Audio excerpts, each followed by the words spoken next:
Hey guys, Mr. Pizarro here. So we're looking at patterns and how to extend them.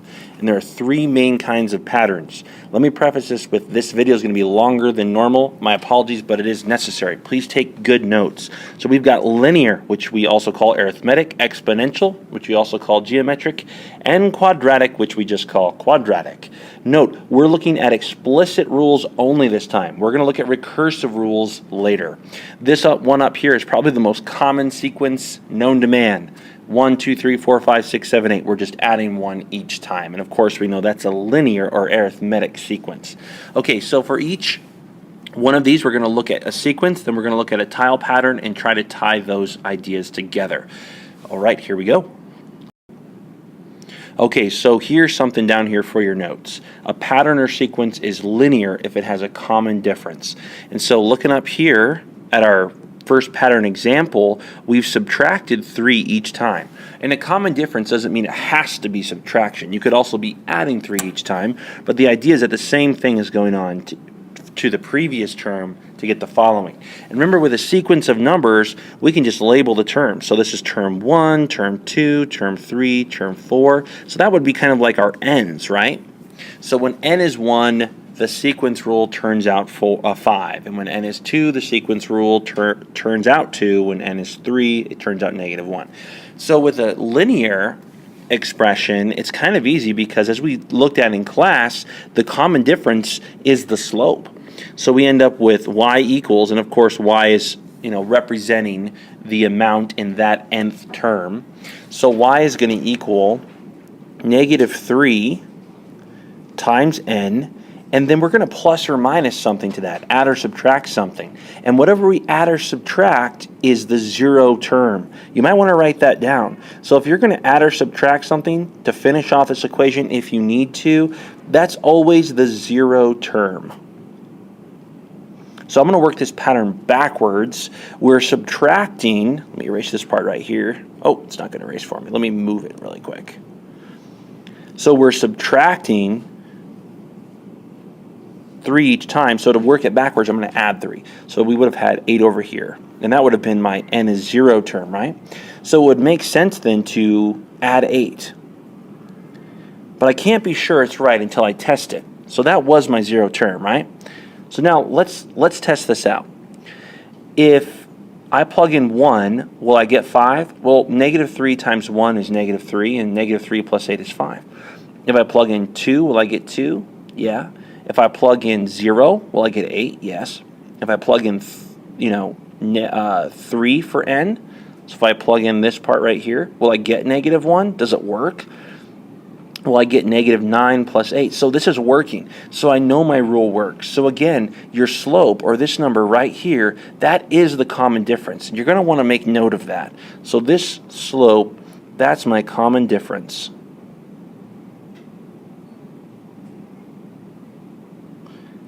And then this thing right here is the 0 term, which is also, as we know, the y-intercept. Okay, let's look at one more.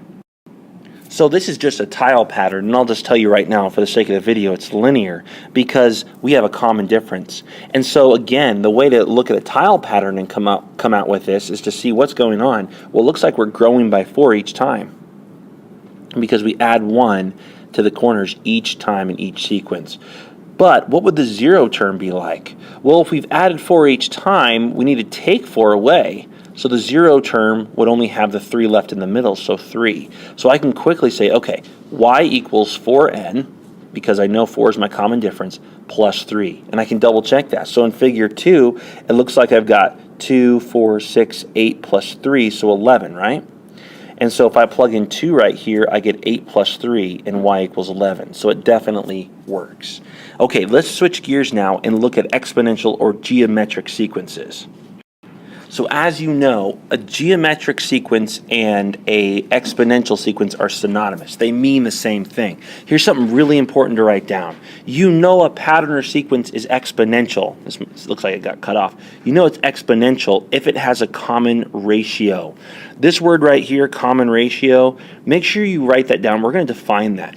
All a common ratio is if you look at a pattern, forget about this right here. Don't worry about that for a second. But all common ratios is how did you get from the first number to the second number through multiplication. Now in the linear sequence, there was no common ratio. But in this one there is. Because it looks like if I multiply, if you were to look at this pattern, you could notice, hey, if I multiply that by -3, and this one by -3, and I multiply this one by -3, it seems to work. Because -2 times -3 is 6, 6 times -3 is -18, and so on. So that's my common ratio. I know it's exponential because it has a common ratio. There's a number that's being multiplied.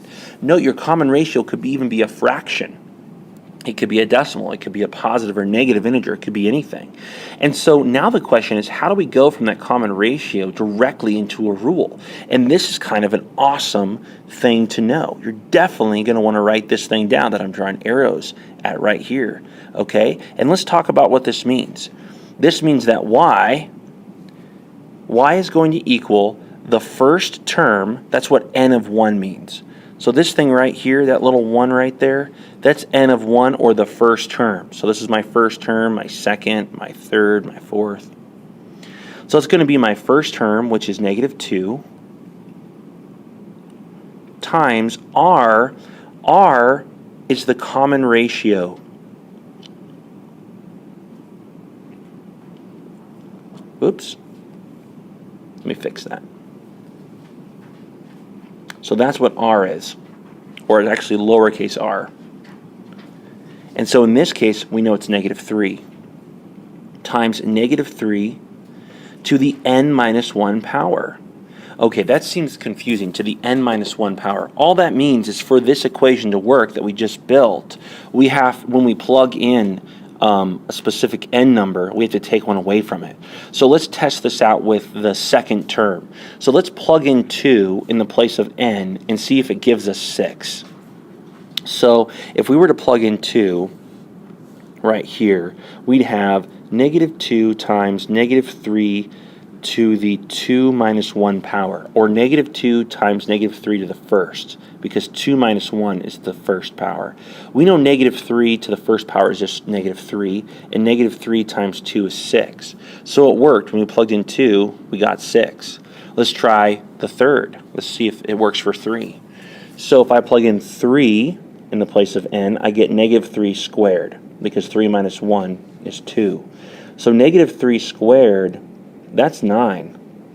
But 9 times -2 is -18, so it worked again.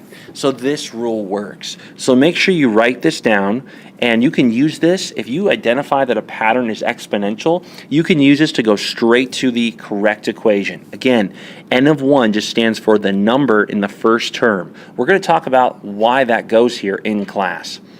R stands for the common ratio, and n, of course, is your sequence number.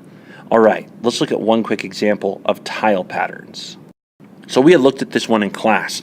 So this is, sequence figure 1, figure 1, figure 2, figure 3. And up here there's 6, here there's 12, here there's 24.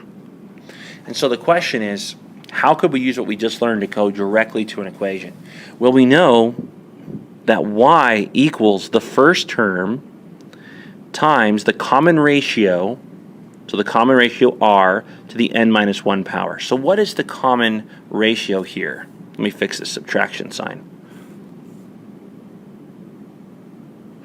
The common ratio looks to be 2, because we're just multiplying the previous by 2 each time, right?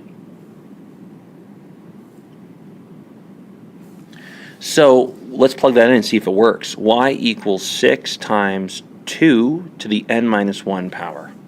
Let's plug something in. Let's plug in 1. Well, let's see. Y equals 6 times 2 to the 1, because we have to use 1 in the place of n, because that's what we're plugging in, 1 minus 1. Well, that is y equals 6 times 2 to the 0. And anything to the 0 power is 1. That's what it translates into. It's just 1. So y equals 6 times 1. That's 6. Okay, so it worked for the first pattern. Does it work for the second? Let's do that up top here. Y equals 6 times 2 to the 2 minus 1 power. Well, that's going to translate into y equals 6 times 2 to the first, or 2 times 6, which is 12, so it worked again. And it also works for figure 3. So using that pattern of y equals the first term times the common ratio to n minus 1 is really, really handy. And for our last one, make sure you get these notes written down. It's super important. So, a pattern is considered quadratic if it has a common second difference. And here's what's meant by second difference. Let's define that. The difference between 4 and 5, or 4 and 9 is 5. The difference between 9 and 16 is 7. And the difference between 16 and 25 is 9. Okay, there's nothing I can think of to multiply 4 by to get 9 that would also get me from 9 to 16 and 16 to 25. So it can't be exponential. The first set of differences aren't the same, so it can't be linear. But if the second set of differences are the same, then we know it's quadratic. And the second set of differences, in this case, is 2. So this must be a quadratic sequence. Now, this year, we're not going to go into how to go from this into a rule just using the numbers. I am going to show you how to use tile patterns to do that. However, I have made another video and put it on the website that does tell you how to go from this information directly into an equation. It's not for the faint of heart. It's for those of you who want to learn more and have an edge and a head start on topics yet to come for you. So I encourage you, if you have time, watch that video and try to understand how to go from this data directly into an explicit quadratic equation. But for the sake of this lesson, let's just know this is how we understand if something's quadratic, and the only way we're going to come up with an equation is from the tile patterns, unless it's a really basic quadratic equation. And the real basic one I'd want you to know is like y equals x squared or y equals n squared. You would need to know that one and reference that. But in this case, that pattern, that simple pattern, isn't good enough. Because if we plug in 1 for n, 1 squared is not 4, and 2 squared is not 9. All right, so let's look at the tile pattern, and then if you feel up to it, watch that other video on how to go to the equation. Okay, so let's look really quick at this quadratic tile pattern. And again, I know it's quadratic because the second set of differences is the same. So this right here, or differences are the same. This one right here in figure 1 has 11 tiles. This one here I think has 18. And this one here has 20 plus 4, 5, 25, 27. The differences between these numbers is 7, and the differences between these numbers is 9. But this set of differences right here, this second set of differences, is 2. Now I want to point something out. We don't really know. If we just had the numbers 11, 18, and 27, we wouldn't know for sure whether this was, exponential or quadratic because we don't have enough. We don't have another second difference to tell us if it's the same. So here's an important note to make. To really tell if something's quadratic, you need at least 4 terms.